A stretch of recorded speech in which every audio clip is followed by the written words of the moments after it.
Bueno, pues es turno ahora de la doctora Ainhoa Coloma, profesora del Departamento de Psicología de la Salud, del área de Metodología de las Ciencias del Comportamiento. Imparte asignaturas en el grado como análisis de datos, análisis multivariado y psicometría, así como asignaturas del mismo área de metodología en distintas titulaciones de posgrado. Hoy está aquí para exponer su trabajo titulado Predicción del trastorno de estrés postraumático durante la pandemia de COVID-19, el papel mediador de la ansiedad por salud. Pues nada, cuando quieras, Ainhoa, te cedo la palabra. Gracias. Gracias, Rebeca. Bueno, buenas tardes a todas y a todos. Antes de empezar, me gustaría, por supuesto, agradecer la presencia a todos los que habéis asistido a la jornada y, por supuesto, a la facultad y a ti, Rebeca, por la organización de las mismas. Yo creo que es una excelente oportunidad para poder acercar al estudiantado pues, el trabajo que hemos hecho algunos docentes del grado durante la pandemia. Voy a compartir y me decís ahora si se ve bien. ¿Se ve? Sí, se ve perfecto. Vale. Pues bueno, yo me voy a centrar en hablar del proyecto Preventep que hemos desarrollado desde la Unidad de Conductas Adictivas de Intervención Breve del Centro de Psicología Aplicada, con el objetivo de reducir las consecuencias psicológicas de la pandemia de COVID-19 en población adulta.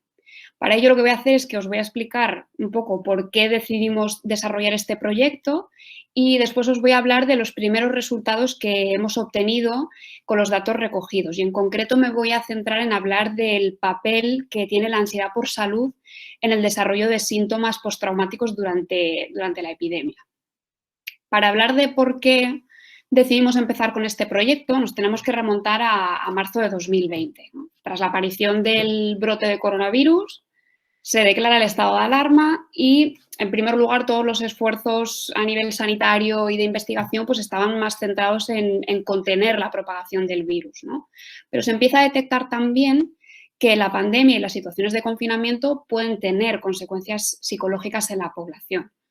Cuando decidimos empezar el proyecto, la información disponible que teníamos era la siguiente. Por un lado, la pandemia de COVID-19 podía ser un estresor muy grande. Asociado a este estresor se había observado también un repunte de los síntomas de estrés postraumático en la población, como puede ser el insomnio, hipervigilancia, dificultad para concentrarse y también de problemas de ansiedad en la población. Que además no necesariamente se observaban solo en aquellas personas que tuvieran una mayor exposición al estresor, es decir, al coronavirus, como puede ser, por ejemplo, el personal sanitario o supervivientes de la enfermedad, sino que también la población general, incluso cuando no estaban tan expuestos a este estresor, también estaban desarrollando esta clase de sintomatología. Sabíamos también, además, que cuando surgen estos síntomas, la intervención psicológica temprana puede minimizar que se cronifiquen y, por tanto, era tremendamente importante conocer qué personas tenían mayor riesgo de desarrollar estos síntomas postraumáticos para poder poner el foco en las intervenciones en esta población. Sin embargo, tras revisar la literatura, lo que detectamos también es que la mayoría de estudios se estaban centrando en describir el estado emocional de la población durante la pandemia, es decir, en hablar de lo mal que estábamos, y había pocos estudios que pusieran el foco en predecir estos síntomas psicológicos, es decir, en analizar de forma específica cuál es la relación que podía haber entre esos factores de riesgo y el desarrollo de los síntomas de estrés postraumático, de manera que podamos intervenir sobre ellos. Y porque, claro, desde la simple descripción esto no lo podemos hacer. Y es aquí donde surge Preventep. Preventep es un proyecto que hemos desarrollado con el fin último de poder crear una herramienta que sea de uso sanitario y que nos permita prevenir los problemas psicológicos y, en concreto, aquellos que están asociados a la experiencia de situaciones estresantes durante la pandemia, como son los síntomas de estrés postraumático. Para poder crear esta herramienta, lo primero que teníamos que hacer era adaptarnos al contexto actual, es decir, necesitábamos crear un recurso que fuese de fácil utilización y de fácil aplicación. Así que lo primero que hicimos fue recopilar, o sea, hacer una revisión de la literatura, recopilar cuáles eran los principales factores de riesgo Y después de tenerlos claro, lo que hicimos fue una selección de instrumentos para poder medirlos. Lo que pasa que en esta selección de instrumentos nos centramos en dos cosas fundamentales. Uno, que fueran breves a la hora de aplicarlos y, por supuesto, que tuvieran buenas propiedades psicométricas, es decir, que midieran bien, pero que lo hicieran de manera breve. Y agrupamos todos estos instrumentos en una única evaluación con una duración aproximada de unos 5 minutos. Una vez tuvimos ya creada este cuestionario, lo que hicimos fue difundirlo de manera online en 2 fases diferenciadas. Por un lado, hicimos una difusión masiva a través de redes sociales y utilizamos lo que llamamos muestreo bola de nieve. Esta técnica de muestreo, lo que hacemos es que el investigador se encarga de reclutar a los primeros individuos y estos son los que luego van a iniciar la difusión en cadena y van a ir pasando a otros contactos el cuestionario. Además, como esta técnica de muestreo puede suponer que a lo mejor tengamos una población que está muy representada, que puede ser la que tiene a lo mejor más acceso a las redes sociales, para evitar esto lo que hicimos fue elegir previamente a lo que llamamos 10 participantes iniciales o participantes semilla diferenciados por grupos de edad y sexo. Y así nos asegurábamos que o maximizar la representatividad de la población que queríamos evaluar. Además, para mejorar lo que es la adhesión a la encuesta, porque cuando desarrollamos este proyecto, también lo que nos planteamos ya desde el inicio es que íbamos a realizar seguimientos a largo plazo del estado emocional de los participantes, necesitábamos que hubiese una buena adhesión a la participación en el estudio y lo que hicimos fue presentar el cuestionario en un formato chatbot. Usamos tecnología chatbot donde las preguntas, en lugar de presentarlo con un Google Form, que es así más frío, pues las preguntas las presentamos en un sistema que simula una conversación. Las preguntas, además, se iban adaptando en función de las respuestas que daban los participantes y así lo que simula es una conversación con el evaluador. Utilizando toda esta tecnología, alcanzamos un total de 468 participantes en la primera fase de la evaluación del estudio, que se desarrolló durante los meses de abril a mayo de 2020. Y bueno, ¿cuáles han sido los primeros resultados que hemos obtenido con los datos recogidos? Pues en las comparaciones entre variables, lo que detectamos fue que ser mujer joven, tener más miedo de contagiarse por el coronavirus, tener problemas de sueño y haber recibido tratamiento psicológico o psiquiátrico previo, incrementaba la probabilidad de tener síntomas de estrés postraumático durante la pandemia. Pero el dato más llamativo que encontramos fue que estos factores de riesgo para el desarrollo de síntomas postraumáticos también los encontrábamos, eran factores de riesgo para que hubiese personas que tenían mayores niveles de ansiedad por salud. Y además, esas personas que tenían una ansiedad por salud más elevada también eran justo los que tenían una mayor sintomatología de estrés postraumático. Pero este dato, o sea, ¿por qué es tan llamativo? Os tengo que poner un poco en contexto para que lo entendáis. La ansiedad por salud se caracteriza por tener una excesiva preocupación por la propia salud, ¿no? Y por una tendencia a interpretar sensaciones físicas o cambios corporales como síntomas de una enfermedad grave. Que ahora pensáis, bueno, pues lo que llamamos hipocondríaco de toda la vida. Y efectivamente, el término hipocondría se ha usado indistintamente como un trastorno y como ansiedad por salud.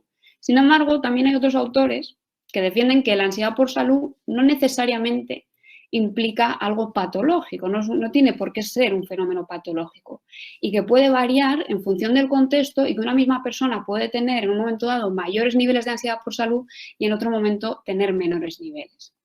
Y esta variable es muy importante ya que tanto si es alta como si es baja influye en los comportamientos que tiene la gente durante la pandemia. Por poneros un ejemplo, la gente que tiene mayores niveles de ansiedad por salud tiende a utilizar en exceso los recursos sanitarios, porque a nada que se identifica cualquier síntoma, piensan que tienen algo grave, ¿no? Y la gente que tiene menores niveles de ansiedad por salud, especialmente si son muy bajitos, suelen saltarse, por ejemplo, más las medidas de prevención de contagio. Como podéis ver, la importancia de esta variable en el contexto de una pandemia es enorme, porque además también es un factor de riesgo para el desarrollo de problemas de ansiedad. Y aun con todo esto, pese a lo importante que es, en el momento en el que decidimos iniciar el proyecto de Preventep, no había ni un solo estudio publicado que explicase el mecanismo por el que determinadas variables podían influir en que la gente tenga más o menos síntomas postraumáticos durante la pandemia y que analizase bien cuál era el papel que tenía la ansiedad por salud en esa relación. O sea, sabíamos que la ansiedad por salud podía influir en el desarrollo de problemas de ansiedad, pero no teníamos claro cómo, porque no había estudios. Por ello, lo que hicimos nosotros fue llevar a cabo una serie de análisis, análisis de mediación y mediación moderada, que son una serie de análisis estadísticos que mediante técnicas de bootstrapping lo que hacen es analizar los procesos causales que hay detrás de la asociación entre diferentes variables. Yo no os voy a torturar con estadística, pero por explicaroslo así llanamente, lo que nos centramos fue en averiguar por qué ser mujer joven, tener problemas de sueño, tener un historial psicopatológico previo y tener más miedo a contagiarse con el coronavirus podía incrementar la probabilidad de tener síntomas de estrés postraumático. Y a su vez, también lo que evaluamos y analizamos era bajo qué circunstancias ocurría esto. Y en concreto nos centramos en ver si recibir tratamiento psicológico durante la pandemia podía cambiar de algún modo la asociación entre esos factores de riesgo y los síntomas postraumáticos. ¿Cuáles fueron los resultados que encontramos? Bueno, pues la ansiedad por salud media la relación entre el miedo a contagiarse, los problemas de sueño y el historial psicopatológico previo y los síntomas postraumáticos. ¿Qué quiere decir que la ansiedad por salud media? Esto quiere decir que no hay una relación directa entre tener más miedo, por ejemplo, más miedo al contagio, y desarrollar síntomas postraumáticos, sino que lo que ocurre es que cuando yo tengo más miedo a contagiarme, mi ansiedad por salud se incrementa y a su vez el hecho de que yo tenga más ansiedad por salud lo que hace es que termine teniendo también más síntomas postraumáticos. Por lo tanto, la ansiedad por salud es una variable que decimos media la relación entre esos factores de riesgo y el hecho de que la persona desarrolle esta sintomatología. Por otro lado, también lo que hicimos fue analizar, como os decía al principio, recibir intervención psicológica puede minimizar las consecuencias psicológicas de la pandemia, ¿no? Entonces, lo que estudiamos era ver si podía haber cualquier cambio en esta asociación entre los factores de riesgo y los síntomas postraumáticos en función de si la persona recibía tratamiento o no. Y lo que detectamos es que no, o sea, que la ansiedad por salud seguía mediando tanto en aquellas personas que recibían intervención psicológica durante la pandemia como los que no. ¿Qué implicaciones tienen estos resultados? Bueno, la ansiedad por salud está claro que influye en las consecuencias psicológicas de la pandemia y es lo que queda demostrado con los resultados que hemos encontrado. Y no solo es que influye, sino que es una variable muy importante porque puede atenuar o incrementar estos síntomas postraumáticos. Unos síntomas postraumáticos en los que ahora hay un montón de estudios publicados hablando de que durante la pandemia hay una mayor prevalencia de estrés postraumático. Y sin embargo, hasta la fecha no había estudios que dijesen, bueno, a ver qué pasa con la ansiedad por salud y si influye de algún modo en estos datos que estamos encontrando, donde vemos que ahora hay un repunte de esta sintomatología. Estos resultados tienen dos grandes implicaciones. Por un lado, parece que evaluar la ansiedad por salud podría ser muy útil para detectar a aquellas personas que tengan un mayor riesgo de tener síntomas de estrés postraumático y, a su vez, estos niveles elevados de sintomatología postraumática que estamos viendo en las personas podrían deberse a esos mayores niveles de ansiedad por salud. Hay una característica muy típica de la gente que tiene mayores niveles de ansiedad por salud y es que tienen también una mayor tendencia a informar de síntomas en general, ¿no? Como os decía previamente, suelen identificar más las sensaciones físicas como que hay un problema y por lo tanto a su vez también informan más de que tienen estos problemas. Por lo tanto, hasta la fecha no se estaba teniendo en cuenta esta variable y si no la tenemos en cuenta cuando publicamos datos sobre el estado emocional de la población, podríamos estar dando datos sesgados sobre la prevalencia del trastorno de estrés postraumático, ya que estaríamos diciendo que hay una mayor prevalencia de la que realmente hay. Y a mí, en definitiva, me gustaría, para acabar, hacer también unas reflexiones finales y la primera es, sabemos que la ansiedad por salud puede aumentar durante una pandemia. Sabemos que varía entre las personas y que en función del contexto puede subir o puede bajar, ¿no?